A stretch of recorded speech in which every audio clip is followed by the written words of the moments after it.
Good afternoon, sir. So just a quick update on the car. There's a lot of progress, obviously, from the day it showed up. We've actually cut the complete floor out, trunk floor, everything. Fitted the new floor in place, put all the body panels back on the car, stripped it down, found out that there's so much metalwork in here, it's probably more efficient to just get new panels. So that's why we're gonna go with this. We've done the custom metalwork on the roof. So we welded in some patches here. We've done the upper dash pan, so we've welded in some patches up there. On the other side, we welded patches. Fit the quarter panels to the doors and everything, just to see where we are as far as our fit the sail panel, fix the trunk lid. So these panels are fair enough to use.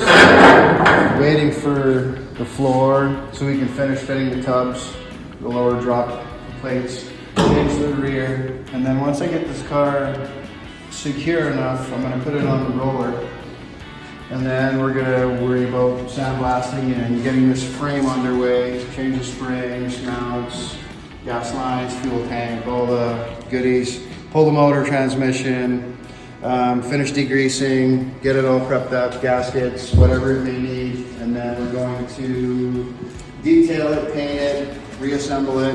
You can send the transmission off for a freshen up, and then once we get it back, we'll have it all back to normal again, and we'll get some nice frame paint on there, and then start putting the car back together, fitting it up, and then do some more custom welding inside, some inside stuff on the inside rear where it was missing some pieces.